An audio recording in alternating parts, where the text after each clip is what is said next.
Assalamualaikum warahmatullahi wabarakatuh.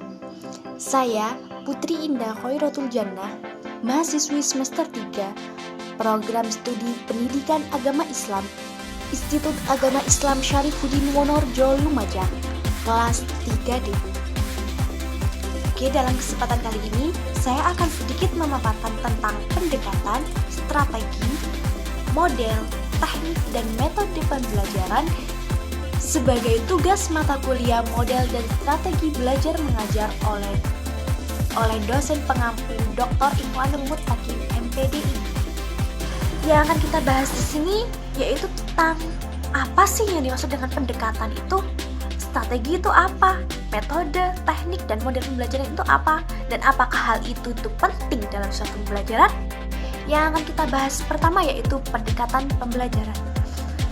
Pendekatan pembelajaran di sini itu merupakan suatu himpunan asumsi yang saling berhubungan dan terkait pada sifat pembelajaran, di mana pendekatan pembelajaran ini merujuk pada pandangan tentang terjadinya suatu proses yang sifatnya masih sangat umum. Jadi dapat disimpulkan bahwa pendekatan pembelajaran di sini merupakan titik tolak atau suatu sudut pandang terhadap suatu proses pembelajaran. Contoh, pendekatan pembelajaran itu berorientasi atau berpusat pada dua aspek, yaitu aspek yang pertama yaitu student-centered learning approach atau berpusat pada murid, dan yang kedua yaitu teacher-centered learning approach, di mana hal ini terpusat pada gurunya. Contoh yang berpusat pada murid itu bisa berbentuk diskusi kelompok, bisa berbentuk gerjakan soal dan lain sebagainya. Pokoknya itu yang paling banyak berorientasi dalam kelas itu adalah muridnya. Sedangkan teacher-centered learning approach itu kan berpusat pada gurunya. Jadi ini bisa berbentuk ceramah atau metode-metode yang lain. Pembahasan selanjutnya yaitu strategi pembelajaran. Strategi pembelajaran adalah suatu rencana umum yang digunakan oleh guru untuk bisa mencapai tujuan pembelajaran. Jadi yang mempersiapkan strategi ini adalah gurunya. Sebelum melakukan pembelajaran, guru perlu merancang strategi pembelajarannya terlebih dahulu. Nah, strategi pembelajaran ini melibatkan pemilihan metode, melibatkan pemilihan teknik dan alat yang akan digunakan dalam pembelajaran tersebut. Contohnya, dapat mencakup berbasis masalah, dapat berorientasi tugas, berorientasi proyek, bereksperimen, dan lain sebagainya.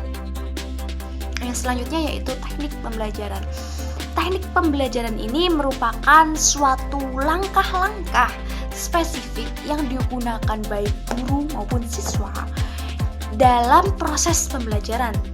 Nah, teknik ini merupakan cara konkret untuk dapat mencapai metode dan strategi pembelajaran. Contohnya, teknik pembelajaran ini bisa berbentuk diskusi, bisa berbentuk penugasan, eksperimen, dan lain-lain. Pembahasan yang selanjutnya yaitu metode pembelajaran.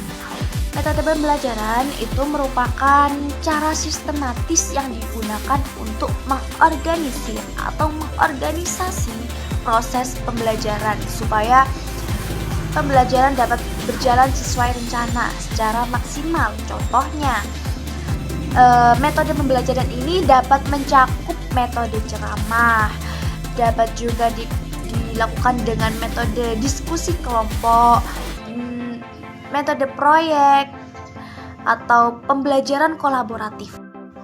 Pembahasan kita yang terakhir yaitu model pembelajaran. Model pembelajaran itu merupakan suatu kerangka konseptual atau teori yang dapat mendukung metode dan strategi pembelajaran. Model pembelajaran ini dapat mencakup pandangan terhadap bagaimana siswa belajar dan bagaimana informasi yang disajikan dalam proses pembelajaran.